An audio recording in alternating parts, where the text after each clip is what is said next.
Welcome back to Royal Ascot for Day 5. Race 1 is the Chesham Stakes. It's a 2-year-old race, it's 7 furlongs, and it's full of potential improvers. Let's have a look at the runners and riders. Straight course, 7 furlongs, 1,400 metres. Number 1, Age of Gold, is very well bred, and he's looked impressive in a couple of wins so far. It's not unusual for a big price newcomer to win this race, so keep an eye on the likes of Duke of Monmouth. Number 5, 10, Motawahij, ran well first time out, and his trainer Carl Burke won this race a couple of years ago. And down towards the bottom, number 14, Bedtime Story, looked very, very promising first time out. Delighted to be joined again by John Blantz and Maddie Plale of the Racing Post. Let's start with Bedtime Story. John, tell me the story about this filly. Yeah, well, she's had the one run. It was at Leopardstown over 7.5 furlongs, but round a bend, and she was a little bit outpaced in the early stages, but she came home really, really strongly. The straight track here will definitely suit her. She's by Frankel, so she's very nicely bred. I mean, some good winners of this race. Point Lonsdale, Pinner, Tubo and Churchill in recent years. She might not be that level, but she looks pretty good to me. Ryan's got a very good record in this race. Bedtime Story, Maddie, is by Frankel out of Mecca's Angel, a world-class sprinter, but it looks like the sire line is having the influence in terms of strength and stamina. Absolutely. It certainly looked that way with her finishing effort at Leopardstown. I just wonder, like John said, she was a bit out of her depth in the early stages of that race. Will she be quite streetwise enough for this yet? She looks a future star in the making, though, and Aidan O'Brien won this with a filly with September a few years back. He's won this race 4 of the last years, so he knows what is needed. Let's talk about Age of Gold, also by Frankel, €625,000 worth. A couple of good wins at Yarmouth, and that form has been boosted somewhat as well.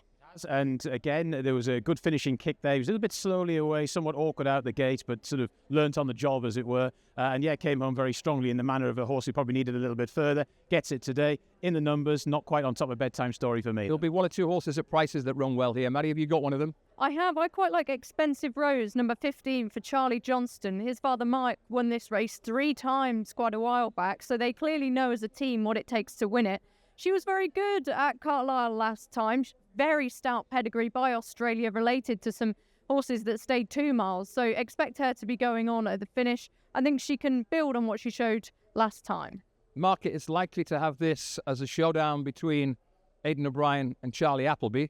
Is the market right, John? More or less, yes. A Bedtime Story on top for me. Horse number 14, Age of Gold in there for second. So I wouldn't say an obvious cue, but certainly cue potential there. And then you've got Jewel of London, who I think will benefit from a straight track after a couple of runs at Goodwood and Kempton. And also quite like Defence Missile. That was a promising debut at Newbury. Decent speed figure, decent draw as well.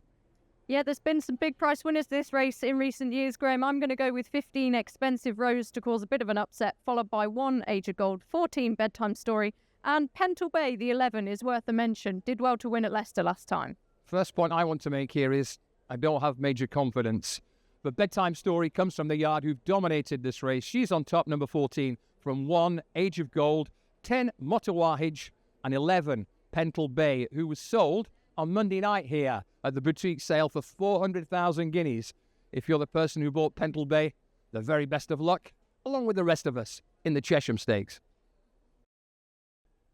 Race 2 on the 5th and final day of Royal Ascot this year is the Hardwick Stakes, a Group 2 contest over 1.5 miles, 2,400 metres for older horses, and there are some good ones on show here. From the top, number 1, Candleford, has very strong Ascot form. Number 2, Continuous, could be one of the middle distance stars of this season. He went from strength to strength as a 3-year-old. Desert Hero was very good in a big handicap at this meeting 12 months ago. Goliath adds some welcome European interest. Isle of Jura has thrived in Bahrain and brought that good form back to Britain. And Middle Earth is improving and improving pretty strongly at the moment. And we have an American raider called Mr. Cut, who won a big race here at Ascot a couple of years ago. So this is a fascinating race on many levels. I think the natural starting point is the favourite.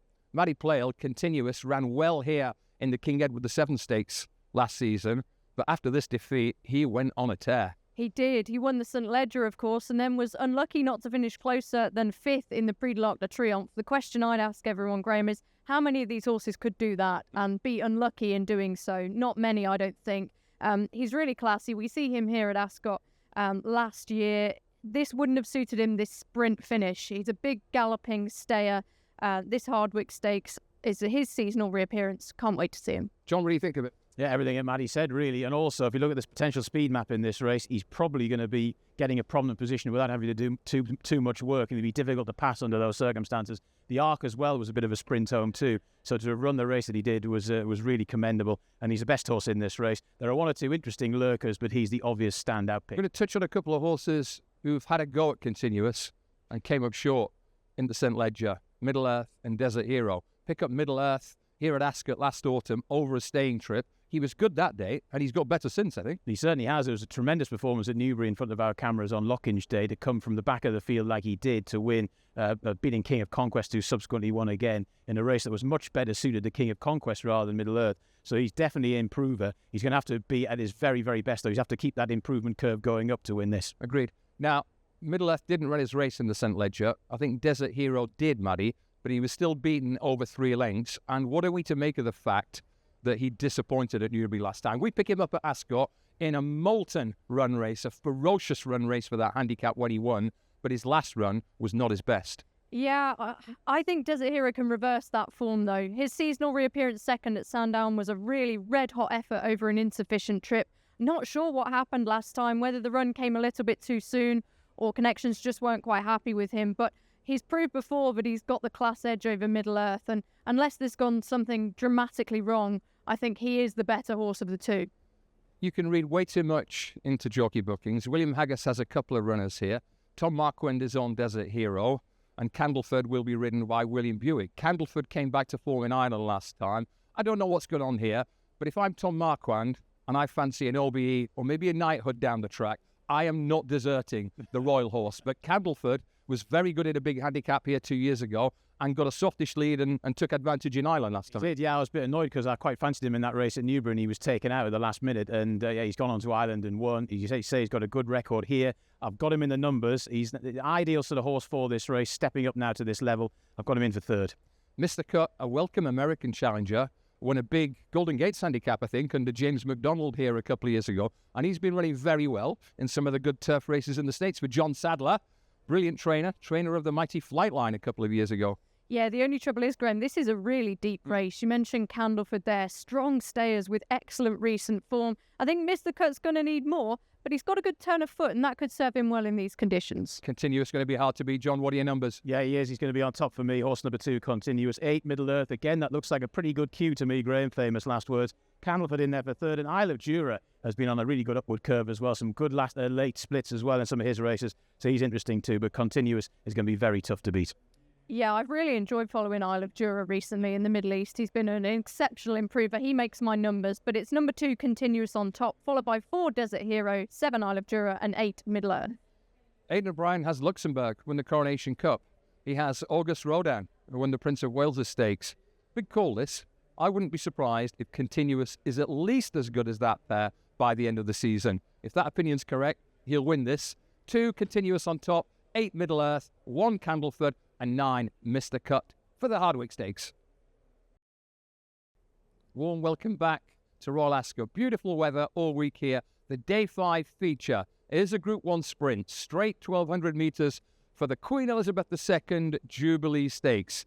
This is a wide open race. Any number of old favourites doing battle. Art Power has a super record here at Ascot. Cardem sprang a mighty surprise in this very race 12 months ago. Kinross has super strong Ascot form. He doesn't have Frankie Dettori anymore. Ross O'Ryan takes the ride. Millstream got the better of a 4 or 5-way go in the Duke of York last time. Mick Bahi swooped from way back at the Curragh. Shartash is a potential improver for James Doyle and Archie Watson. Should have been a ring just behind one or two of these, including Millstream last time. The Wizard of Eye won a big handicap at Ascot last time. Washington Heights is speedy and aggressive. Believing is on the quick backup after a very good run on Tuesday. And we've got Swing Along, who has run well in big races at Ascot several times. Any number of possibilities here. I want to start with last year's race. Strange things can happen on the straight course when the leaders go hard. Jamie Spencer adores it, and he produced a classic Spencer swoop on Cardem at 80 to 1 in this race 12 months ago, John. Yes, we were both scratching our heads with that, as you say, 98% of average speed on the way home. So they were certainly slowing down, as they have done in all the 4 years that we've got sectionals for this race here in Britain. So I think there's a pretty good case to be made for you want a horse that's going to be sort of mid-division or held up here as well. That said, there's not a great deal of obvious pace involved here, but I think Lightning would have to strike twice in the same place for Cardem to win. And if we look at that video, we had Kinross, I think, in 7th, Art Power in 11th. I think it's pretty significant, Matty Plale, that Jamie Spencer has bailed from Cardem and rides Mitt Bahi this time. So that's last year's race done and dusted. Let's deal with a couple of other pieces of form. Art Power, soft ground. Kinross, a right royal battle in the Champions Sprint last October. Different conditions here. Art Power needs giving the ground, I think. Kinross doesn't have Dettori, and he's had 2 goals at this race, Maddie, in the past, and he's come up short. Yeah, I think both of them are going to struggle for separate reasons. Kinross, the ground is a legitimate concern for me. He's a top-class horse on soft ground or on soft ground over 6 furlongs as well, but mainly he likes 7. Art Power, he'd be winning this race perhaps if it was at the Curragh, but he's not as keen on Ascot for all he won his Group 1 here last year. He's beginning to look exposed now as a 7-year-old. I prefer one of the younger riders, and that's Mitt Bahi for me, who won at the Curragh last time in the Greenland Stakes. Jamie Spencer executed a classic last to first swoop in a fast run race. He'll be looking for exactly the same setup this time. Yeah, he will, and that form looks okay now because Regional, of course, boosted it on Tuesday in the King Charles III Stakes. Speaking of Tuesday, believing, John, I thought she'd run well in the King Stand Stakes, the King Charles III Stakes now, and she did. She ran a really good race for third, and the quick backup in these 2 big sprints, Tuesday and Saturday at Royal Ascot, has been performed with honour several times before. I like it when sprinters turn out quickly. Yeah, I think she's a legitimate chance. Gate 5, you might have heard me prattling on about the draw here yesterday. It's not quite as big a thing in this race. There's a much more even spread over the last 10 years. So a low gate would not put me off. She's not quite made it into my numbers, but again, she should get into a pretty good position as far as the pace is concerned. I quite like the shape of this race. A couple of horses I want to mention in a minute. But please, John, if you will, wrap up your main fancies for this big one. Well, I'm going to go with Mitt Bahi for all the reasons that Maddie gave. I think he's a horse that's really on the up and up. A couple of really good runs of late this season. Millstream is another of the sort of new kids on the block when it comes to this division. I did like that York run. Really put the old head down there to work for victory in a way that was very, very commendable. So 6 and 5. Swing Along was an old favourite of mine. Ran a good race for me last year in the Commonwealth Cup. I also quite like Art Power. Like I said, there's not as much pace at this race as it often is engaged. He might get a bit of a solo, and he was third in this. This is Real Antiques Roadshow form back in 2021, but he's dangerous if let loose on the lead. Matty? Yeah, I don't think this race is as strong as is sometimes the case, Graham. There's not much between many of them. On top, I've got number 6, Mitt Bahi, for the reasons explained earlier. I want to give a quick mention to the 8, Shartash. He's second in for me. Archie Watson says this horse has been transformed by the gelding operation. Won his last 2, could be a bit of a springer there, followed by 5, Millstream and 11. We know 2 things about the good British sprinters. If a decent Aussie comes, we're in trouble, and the rest of the Brits and Irish just beat each other. So I'm looking for a horse with a slightly different angle, different profile. Step forward, number 8, Shartash. He's won 2 minor races, but he's won them in really good style. And for the new yard, he is on the up. Washington Heights we haven't mentioned, but he's fast and aggressive, and he'll hang on to that lead for quite a long time here. 12, Believing, turns out quickly. No reason why she won't run again. And 6, Mitt Bahi. This is a fierce betting contest. Any number of possibilities. Good luck. However you play the big Saturday Group 1. Race 4, Day 5, Royal Ascot 2024, is the Jersey Stakes. It's a straight 1,400 metres. It's 3-year-olds. It has Group 3 status. It's a massive field with various intriguing runners. Number 1, Hartem, is a rugged racehorse. He does have a penalty here, but his form is high class. Boiling Point is pretty smart. Various intriguing horses in the second half of the field here. 11, Native American. Richard Farr, he's got a good record in this race. Back to form at Epsom. Never So Brave, Sir Michael Starr, if you go way back, he has run some cracking horses in this and won it. Never So Brave bolted up in a handicap at Chester. Night Raider pulled way too hard in the 2,000 guineas. River Tiber is a strong contender, only just behind Hartem at the Curragh. Number 17, Task Force, was very good last year. I thought he was a bit flat first time in the 2,000 guineas. The obvious starting point is Royal Ascot 12 months ago, John Blantz. Coventry Stakes, couple of key players. River Tiber was the best horse in the field this day. Hartem wasn't quite at his peak at that stage. No, he wasn't, but he came on, of course, win the Richmond Stakes later on at Glorious Goodwood. River Tiber was on his game straight away as a 2-year-old, carried on that for most of the back end of last season as well. Third in the Pre-Morney, third in the Middle Park 2, and has made a very good reappearance in the Irish 2000 Guineas, Maddie. River Tiber or Hartem, they are pretty closely matched on their Irish Guineas form. Hartem was ahead of River Tiber that day, but River Tiber is £3 better off. He is, but I fancy Hartem to confirm the form in that race. We've seen what he can do this season. He was a wide margin winner of the Craven Stakes, then, of course, finished runner-up in the 2000 Guineas. Another excellent effort behind Rosalie and his stablemate last time. That form, obviously, was boosted on Tuesday in a magnificent St James's Palace Stakes. Hartem, he's so genuine. I think he's going to love this straight track, 7 furlongs. Can't wait to see him, Graham. Go way back.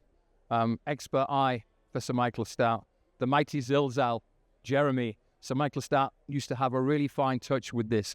Never So Brave could have run in one of the big handicaps here this week. Maddie, it's intriguing that Sir Michael and the team are happy to roll the big dice in the pattern race instead. Yes, he was on my radar for some of the handicaps. So, as you say, Graham, the fact that he turns up here is notable. The success at Chester last time earned him praise not only from Sir Michael Stout, but from his rider Ryan Moore as well. I expect he'll be up to this level at some point. Not sure whether it'll be today, though. It was Ryan Moore who rode Never So Brave at Chester.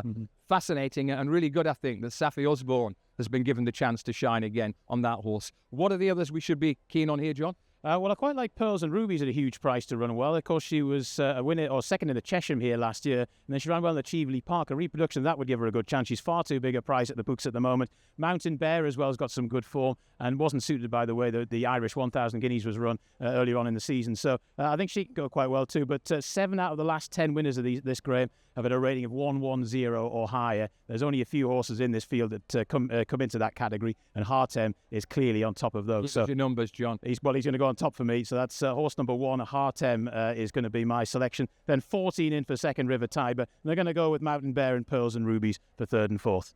Juddmonte have had some good winners at this race. They're going to have a few that are going to run well here, but I don't think they're going to be able to topple Hartem number 1. Then I've got in 17 Task Force. I think he can bounce back from his run in the 2000 Guineas at Newmarket. 14 River Tiber and 8 Kikuli. I don't think this is that complicated. I think the best horses will come to the fore. I'm keen on number 14, River Tiber. The Irish Guineas was his first run of the season. He has a £3 pull with his old rival, Hartem. Number 12, Never So Brave, has it to find on the ratings, but he is improving fast. 11, Native American, Richard Farr. He knows what's needed here. That horse can well. Number 1, Hartem, has the £3 penalty, which just puts me off him for the win, but he should run well again. 14, 12, 11, and 1 in the Jersey Stakes. Well, if you like your fiercely competitive sprint handicaps, we have just the race for you. Race 5, Day 5, Royal Ascot. It is the Wokingham Stakes. Historic handicap, massive field, 2 groups, maybe 3, maybe there's a draw bias. There'll definitely be a wide open market and plenty to choose from. From the top, number 6, Rumstar, has very good Ascot form. We look at him in a moment. We'll also look at number 7, St. Lawrence, who led the parade in this race last year. From the likes of Apollo 1, who's super consistent. Dark Trooper has very good Ascot form also. Juan Lepan ran very well in this race last year. Orazio did, but he needs easier ground, I think. Keep an eye on number 16, Mercurial, but potentially well handicapped. Al Bashir. Desert Cup has won a big race this year. Ferris has won a couple. Lethal Levi blossomed in blinkers at Newbury. Strike Red is quirky but very capable. And Glenfinnan is another who's run well at Ascot this year. Let's take you back, way back to last year's Wokingham handicap. Pick up the video of this. It was a fantastic week for trader Archie Watson. He had 3 winners, including St. Lawrence. And on this day, St. Lawrence storms home. Apollo 1 runs well. Juan Lepan runs well. Orazio is in 6th. Al Bashir was in the dark side at this point. He comes charging late after running very waywardly. If you had the pick of this little bunch, John, 12 months on, which would it be? Well, it's interesting. Mums Tipple's much better in with the rest of, or those that finished ahead of him in this race last year. So he's definitely one to consider, especially after a couple of efforts where he's been behind in races with having gone particularly strong over slightly further as well. A strong run 6 furlongs will suit Mums Tipple. I think he's a well-handicapped horse. St. Lawrence is always difficult to catch right, as he was last year. Apollo 1, will not win, and he's got gate 2, which is not ideal. But I think he'll run a decent race as well. God, you've turned away from Apollo 1. You've ticked him about 10 times. I know, he's still in, don't worry, but he's not on the top line. Maddie, any one of those, or are you looking for other clues? I'm looking for fresh faces, Graham. On top for me, I really quite like Rumstar, number 6 in this. He's a classy horse. He won the Cornwallis over 5 furlongs as a juvenile and then ran some really bold races last season, including at this track over this course and distance in the Group 1 Commonwealth Cup when he finished 5th at a huge price. We can see him finishing behind Little Big Bear, Shaquille and Co, etc. They're really good horses. Much better effort last time when second. I think this handicap's going to be ideal for him. He's been on my radar for one of these for a long time. His trainer Jonathan Portman's also having an excellent season. Dark Trooper is another Wathnan Racing purchase. I think they paid 500,000 guineas or thereabouts for him. They moved him from England to France, but when he was trained in England, he was a very effective hold-up sprinter with a turn of foot. Let's pick him up, winning handsomely in the Shergar Cup, Maddie. He came back to Ascot a few weeks later, won again, and he bounced right back to form, winning in France last time. Yeah, he was a relentless improver last season, Graham. Dark Trooper. Just a really nice horse for one of these handicaps. As you say, he's got the perfect style for it. He can sit and then sprint in the closing stages. He's in my numbers. I don't think you can discount him at all off the perfect prep. You're my draw professor, John. Where would you prefer to be drawn in a race like this weekend? High, definitely. But I mean, low-drawn horses have run okay in it, but generally it's been dominated by high-drawn horses. There's no collusion in these tips whatsoever. We don't sort of burn the midnight oil together. Myself and Maddie have come up with exactly the same selection on top here, Rumstar, for all the reasons that Maddie gave. Gate 25 as well. Give me your numbers then. Yeah, so it's number 6, Rumstar on top. Dark Trooper, obviously, on a really good upward curve at the moment. 26 mums, Tipple in there for 3rd. And you guessed it, Graham, Apollo 1 in for 4th. Yeah, I stole John's thunder a little bit with 6 Rumstar, but I think he's going to run a big race at a big price. I mentioned for number 9, Unequal Love, a filly. She could have gone elsewhere. Interesting Connections have opted to run her here. She's pattern class. She could surprise a few people, followed by 10 Dark Trooper and 5 Harry 3, the Mount of Ryan Moore. Watch out for him. I hope John Blance is right about this draw thing, because my main players are all drawn pretty much close to the fence, the near side fence. 16 Al-Bashir, I need to expand on him. He was a suitable case for treatment this time last year. He was very wayward, but Archie Watson's found the key to him now. Soft ground, no good last time. Have a look at his winter all-weather form. He's very well handicapped on that. Hold-up horse with a turn of foot, and he's drawn 31. He'll be buried away and come home strongly. 16, Al-Bashir on top from 10, Dark Trooper. Another hold-up sprinter with a turn of foot. 24, Strike Red is quirky, but very capable. Only been to Ascot once, and he ran really well. And number 6, Rumstar, for the reasons the guys have outlined. This is one of the toughest puzzles, never mind of the week, of the entire year. The very best of luck to all of you in the Wokingham. Race 6, day 5 at Royal Ascot is the Golden Gates Handicap. 2,000 metres on the round course. All sorts of progressive 3-year-olds on view. Cambridge for Aidan O'Brien. Treasure in the Royal colours. Primo Lara is improving. Hand of God is a potential big improver over this trip for the first time. Palace Green comes a little down in distance. Approval, impressive from the front last time. Old Faithful, another for Aidan. And Portsmouth ran extremely well at Epsom. I like Hand of God, and I like Portsmouth, and I'm now relying on my partners in crime, John and Maddie, to tell me why I like them. Well, Hand of God represents very good connections, of course, the King's Gambit connections from that London Gold Cup a few weeks ago. Hand of God is in that sort of level of ability. He's going to be tough to beat here. Gate 17 is not a huge problem, and he's already hit the speed figure, the par speed figure for this race twice, once last year and once this year. So I think he's got a very, very strong chance. One more point. His mile form gives him a good chance. He's bred to be really well suited by the step up in distance. I like him. Now tell me why I like Portsmouth as well, Maddie. Yeah, well, Royal Ascot seldom goes by without a Hayley Turner winner, so maybe this will be the one for her. Key piece of form, Graham, at Epsom last time, finished second to a horse called Persica. That was a really good effort. He was too keen that day, travelled very strongly, still managed to finish his race off well. The race wasn't shaped to suit him. This will be. It should be fast and furious. I think he's going to put in a career best effort. I like him. Should we be slightly concerned that Oisin Murphy doesn't ride in this time? He looks like he's chosen to ride Palace Green for Richard Hughes, another horse I like. Either way, Portsmouth ran so well, despite being a little keener than ideal. The faster they go, the better he'll be. Let's wrap this Golden Gates race up, John. It's a tough one. but I know you like Hand of God. Yeah, I do. Horse number 8 on top. Cambridge is the class dropper. He was 4th in the Craven, 4th in the Dante as well, down at the handicap company here. Portsmouth number 16 for the reasons given. Bit of pace engaged here will suit Primo Lara, the 7 as well. Yeah, 16 Portsmouth on top for me, Graham, followed by the 12 Miletus. He beat 2 subsequent winners at Windsor last time. That form could be boosted very soon indeed. The 11 Dambuster, worth a mention, back to form last time, very lightly raced, followed by 13 Old Faithful. One for the Maradona fans here, late great Diego. Hand of God looks a potential strong improver over this trip. 8, he is on top from 16 Portsmouth, still progressive, 10 Approval, and 9 Palace Green. All the best in the Golden Gates Handicap. Welcome back for the final race on day 5 of Royal Ascot 2024.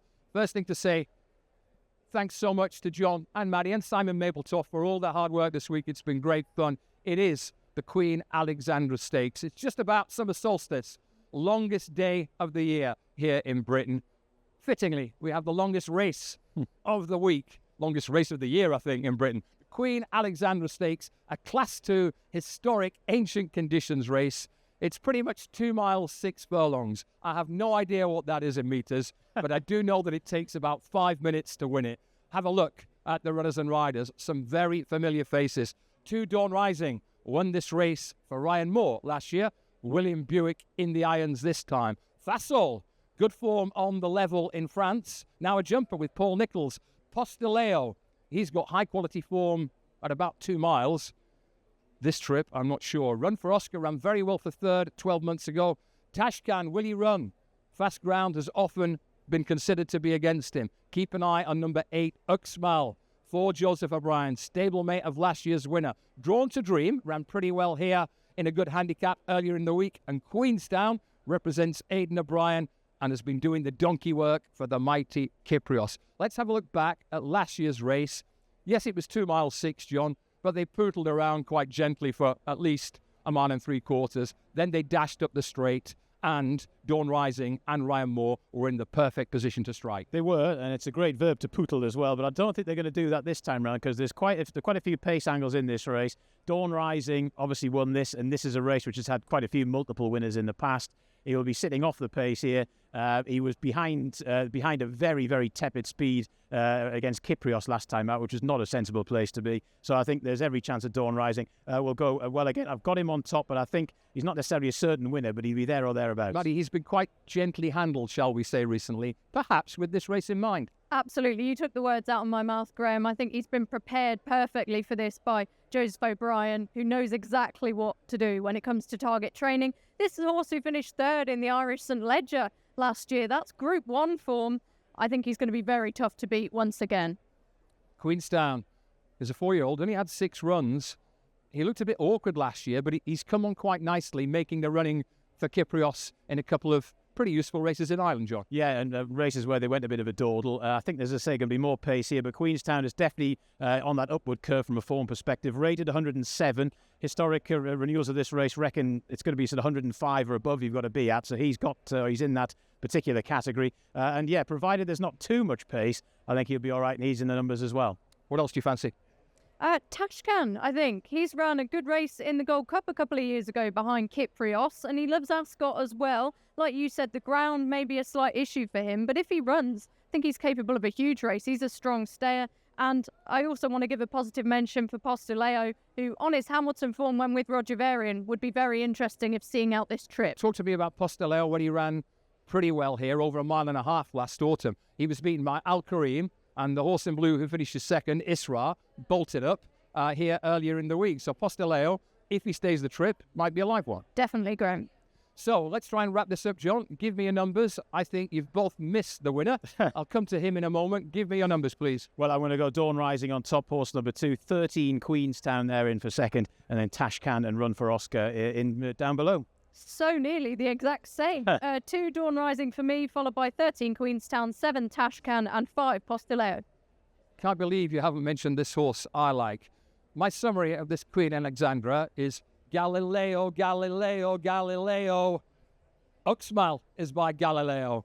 He's got good form. He's on the upgrade for Joseph O'Brien. 2 starts back, he ran a belter in France, and he bolted up in Ireland last time on softer ground. He is a danger to all. 8 Uxmal. Dawn Rising won the race last year, bound to run well again. Queenstown looks like he will stay longer than John Blantz at a free bar. Yeah. And 14, another strong stayer, Grand Providence. Thanks for everyone, all the production team, for all your help this week. It's been a joy to be part of the Whirlpool Royal Ascot 2024. Thank you.